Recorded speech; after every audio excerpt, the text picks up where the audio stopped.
Nandito ngayon yung The Business sa Warsaw, Poland,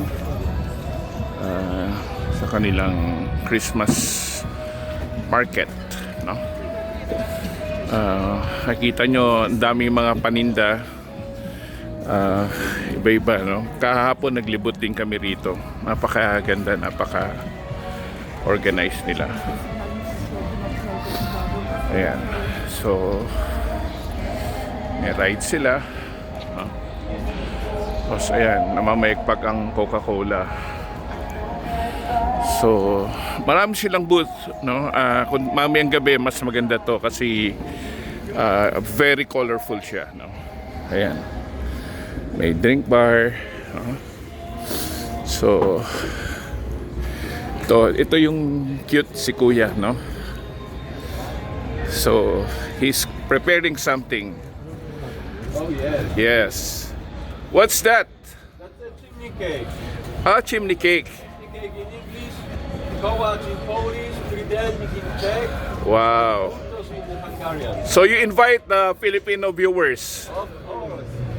We can even play you on a shell to call the Philippine people.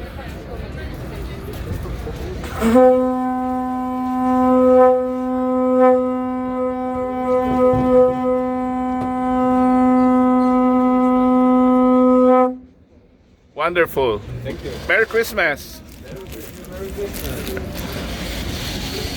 So, nakatuwa sila, no? So, blinow pa niya yung ano, no, yung shell. Ayan, may chocolate, mga bears, no? Daming stuffed toys din.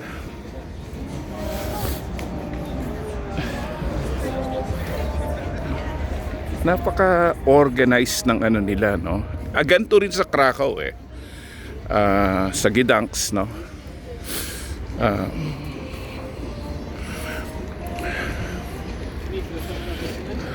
Ayan. Grabe ang Christmas vibe dito.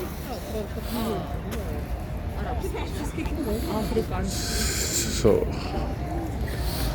ayan, kompleto, no? May ATM machine, souvenirs. May tignan natin kung ma-meet natin yung mga organizers. So, ayan, mga sausages. Ito yung isang amazing sa Europe, no?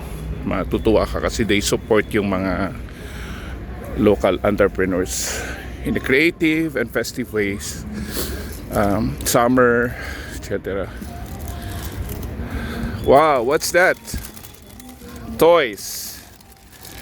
Yeah, so this is another interesting thing that you should visit.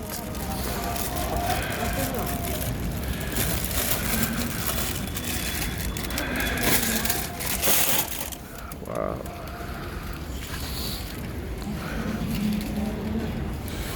Okay, so meron na silang ano, no? Meron na naglalaro. Ang aga-aga pa. Nakakatuwa.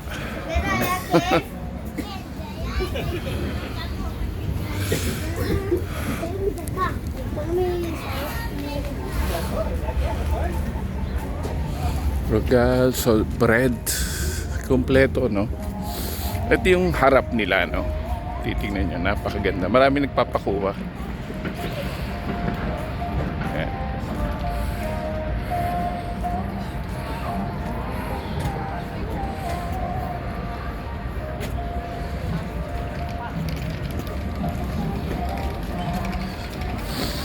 Ayan.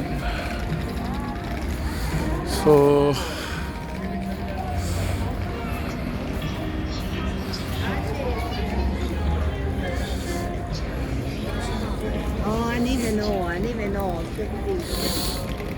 ayan. So, mamaya lilibot kami, bigyan namin kayo ng update dito para makita nyo rin kung paano nila ginagawa yung ano, no, yung kanilang Christmas market, night market actually, to be technically correct. Nandito lang tayo kasi sa araw, no? So again, ayan,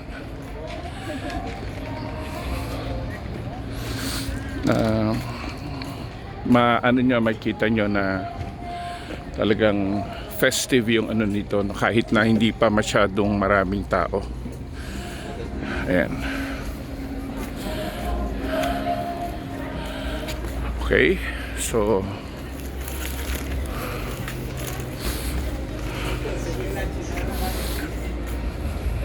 ito na. Merry Christmas from Europe, from the Philippine Business and News. At sana consider nyo na isama nyo sa bucket list nyo yung pagpunta rito sa Poland, sa Warsaw.